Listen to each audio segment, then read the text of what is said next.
ಅವರ ಕಣ್ಣುಗಳನ್ನು ಬೇರೆಯವ್ರಿಗೆ ಕೊಡೋದಕ್ಕೆ ನಾನು ಮನಸಾರ ಇಷ್ಟಪಟ್ಟು ಮಾಡಿದ್ದೀನಿ. ಇದು ನಾನು ಹೇಳಿದ್ದಲ್ಲ, ಅವರೇ ಹೇಳಿರುವಂಥದ್ದು.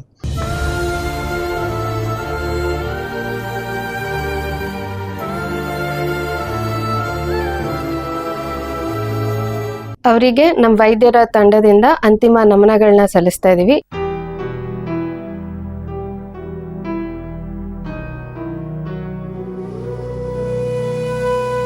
ಸಮಾಜಕ್ಕೆ ಎಷ್ಟೋ ಜನ ಅಂಧರಿದ್ದಾರೆ. ಆ ಅಂಧರಿಗೆ ನಮ್ಮ ಕಣ್ಣುಗಳು ಬೆಳಕಾಗತ್ತೆ ಅಂದರೆ ಖಂಡಿತ ಕೊಡಬೇಕು ಅನ್ನೋ ಉದ್ದೇಶದಿಂದ ನಾವು ನಮ್ಮ ಫ್ಯಾಮಿಲಿ ಎಲ್ಲರೂ ಕೂಡ ನೇತ್ರದಾನವನ್ನು ಮಾಡ್ತಾ ಇದ್ದೀವಿ.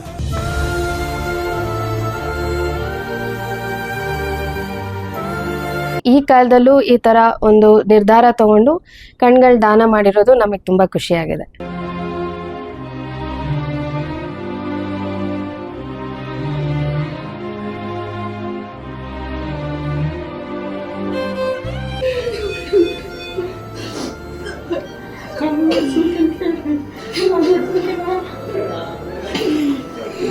ಇದು ಬರೀ ಕಣ್ಣೀರಲ್ಲ, ನೋವಿನ ಕಣ್ಣೀರು, ಅಂತಿಮ ವಿದಾಯದ ಕಣ್ಣೀರು.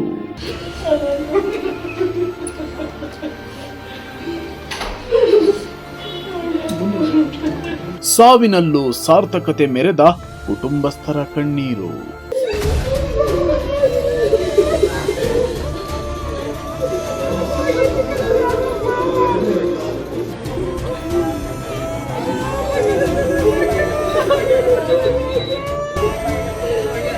ಹಾರ್ಟ್ ಫೇಲ್ಯೂರ್ನಿಂದ ಚಿಕಿತ್ಸೆ ಫಲಕಾರಿಯಾಗದೆ ಕೊನೆಯುಸಿರೆಳೆದ ರೋಗಿಯ ಕಣ್ಣಿನ ದಾನ ಮಾಡುವ ಮೂಲಕ ಮಾನವೀಯತೆ ಮೆರೆದ ದೃಶ್ಯ ನೆಲಮಂಗಲದ ಬಳಿ ಇರುವ ಶ್ರೀ ಧನ್ವಂತರಿ ಮಲ್ಟಿ ಸ್ಪೆಷಾಲಿಟಿ ಆಸ್ಪತ್ರೆಯಲ್ಲಿ ಕಂಡುಬಂದಿದೆ.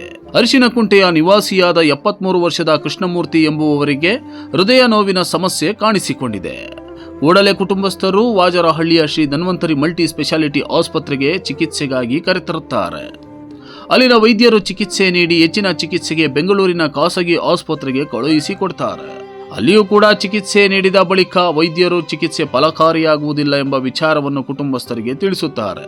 ನಂತರ ಕುಟುಂಬಸ್ಥರು ಮರಳಿ ಶ್ರೀ ಧನ್ವಂತರಿ ಆಸ್ಪತ್ರೆಗೆ ಕರೆತಂದು ಇದ್ದಷ್ಟು ದಿನ ಚಿಕಿತ್ಸೆ ನೀಡಿ ಬದುಕಿದರೆ ಪರವಾಗಿಲ್ಲ, ಇಲ್ಲವಾದರೆ ದೈವ ಇಚ್ಛೆ ಎಂಬ ವಿಚಾರವನ್ನು ಶ್ರೀ ಧನ್ವಂತರಿ ಆಸ್ಪತ್ರೆಯ ಡಾಕ್ಟರ್ಗಳಿಗೆ ತಿಳಿಸುತ್ತಾರೆ. ಇಲ್ಲಿ ಗಮನ ಸೆಳೆಯುವ ವಿಚಾರ ಅಂದ್ರೆ 3 ದಿನದ ಬಳಿಕ ಇಹಲೋಕ ತ್ಯಜಿಸಿದ ಕೃಷ್ಣಮೂರ್ತಿಯವರ ನೇತ್ರಗಳನ್ನು ದಾನ ಮಾಡುವ ಮೂಲಕ ಕುಟುಂಬಸ್ಥರು ಮಾನವೀಯತೆ ಮೆರೆದಿದ್ದಾರೆ.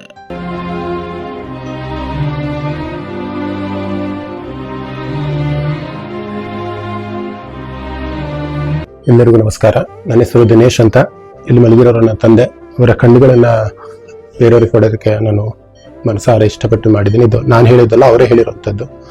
ಸಮಾಜಕ್ಕೆ ಎಷ್ಟೋ ಜನ ಅಂಧರಿದ್ದಾರೆ. ಆ ಅಂಧರಿಗೆ ನಮ್ಮ ಕಣ್ಣುಗಳು ಬೆಳಕಾಗತ್ತೆ ಅಂದರೆ ಖಂಡಿತ ಕೊಡಬೇಕು ಅನ್ನೋ ಉದ್ದೇಶದಿಂದ ನಾವು ನಮ್ಮ ಫ್ಯಾಮಿಲಿ ಎಲ್ಲರೂ ಕೂಡ ನೇತ್ರದಾನವನ್ನು ಮಾಡ್ತಾ ಇದ್ದೀವಿ. ಸಮಾಜಕ್ಕೆ ಒಂದು ಒಳಿತ ಆಗಬೇಕು ಅನ್ನೋ ದೃಷ್ಟಿಯಿಂದ ಈ ಒಂದು ಕೆಲಸವನ್ನು ಮಾಡ್ತಾ ಇದ್ದೀವಿ.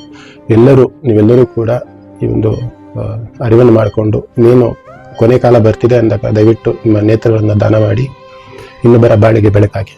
ಧನ್ಯವಾದ. ಅವ್ರ ಹೆಸರು ಆರ್ ಕೃಷ್ಣಮೂರ್ತಿ ಅಂತ. ಅರಿಶಿನಗುಂಟೆಯಲ್ಲಿ ವಾಸವಾಗಿದ್ರು. ಸ್ವಲ್ಪ ಹಾರ್ಟ್ ಇಶ್ಯೂಸ್ ಇತ್ತು ಅಷ್ಟೇ ಅವ್ರಿಗೆ, ಬೇರೆ ಯಾವುದೇ ಅಂಗಾಂಗದ ಕೊರತೆ ಇರಲಿಲ್ಲ. ಇವಾಗ ಕಣ್ಣುಗಳನ್ನು ದಾನ ಮಾಡೋದಕ್ಕೆ ಇಷ್ಟಪಡ್ತಾ ಇದ್ದೀವಿ. ಇಲ್ಲ, ನಮ್ಮ ಫ್ಯಾಮಿಲಿ ಎಲ್ಲರೂ ಕೂಡ ಈ ಒಂದು ನಿಟ್ಟಿನಲ್ಲಿ ಸಪೋರ್ಟ್ ಮಾಡ್ತೀವಿ. ಸುಮಾರು ಅಂಧರನ್ನ ನಾವು ನೋಡಿದ್ದೀವಿ. ಕಣ್ಣುಗಳನ್ನು ಅವ್ರಿಗೆ ಕೊಟ್ಟರೆ ಬೆಳಕಾಗುತ್ತೆ ಅನ್ನೋದು ನಮಗೆ ತಿಳಿದಿರುವಂಥ ಜ್ಞಾನ. ಅದಕ್ಕೋಸ್ಕರ ಈ ಒಂದು ಡಿಸಿಷನ್ ತೊಗೊಂಡು ನೇತ್ರದಾನವನ್ನು ಮಾಡ್ತಾ ಇದ್ದೀವಿ. ತುಂಬ ಜನಕ್ಕೆ ಗೊತ್ತಿಲ್ಲ, ಡಿಪ್ರೆಷನ್ಲೇ ಇರ್ತಾರೆ. ಸಾವನ್ನ ಯಾರು ಕೂಡ ತಪ್ಪಿಸೋದಕ್ಕಾಗಲ್ಲ, ಅದು ನಿಶ್ಚಿತವಾದದ್ದು. ಈ ಸಮಯದಲ್ಲಿ ಸ್ವಲ್ಪ ಧೈರ್ಯವನ್ನು ತಗೊಂಡು ನೇತ್ರದಾನವನ್ನು ಅವಶ್ಯಕವಾಗಿ ಮಾಡೋದು ನಮ್ಮೆಲ್ಲರ ಆದ್ಯ ಕರ್ತವ್ಯ ಅಂತ ಭಾವಿಸ್ತೀನಿ. ಸಮಾಜಕ್ಕೆ ಏನು ಹೇಳೋದಕ್ಕೆ ಇಷ್ಟಪಡ್ತೀನಿ? ದಯವಿಟ್ಟು ಎಲ್ಲರೂ ನೇತ್ರದಾನವನ್ನು ಮಾಡಿ ಇನ್ನೊಬ್ಬರ ಬಾಳಿಗೆ ಬೆಳಕಾಗಿ ಅಂತ ಕೇಳ್ಕೊಂತೀನಿ. ಈ ಕುಟುಂಬಸ್ಥರ ಮಾನವೀಯತೆಯನ್ನು ಕಂಡ ಶ್ರೀ ಧನ್ವಂತರಿ ಮಲ್ಟಿ ಸ್ಪೆಷಾಲಿಟಿ ಆಸ್ಪತ್ರೆಯ ವೈದ್ಯರ ತಂಡ ಪುಷ್ಪ ನಮನ ಸಲ್ಲಿಸುವ ಮೂಲಕ ಗೌರವಯುತ ಬೀಳ್ಕೊಡುಗೆ ನೀಡಿದ್ದಾರೆ.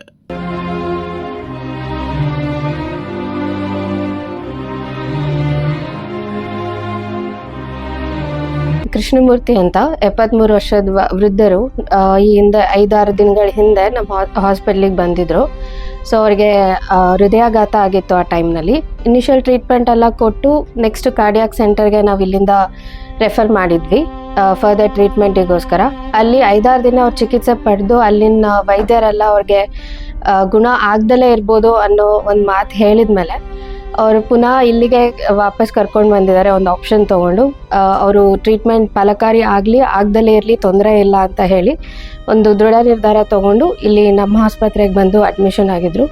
2 ದಿನ ಆರಾಮಾಗಿದ್ದರು, ಕಂಪ್ಲೀಟ್ ಟ್ರೀಟ್ಮೆಂಟ್ ಎಲ್ಲ ಆಗ್ತಾ ಇತ್ತು.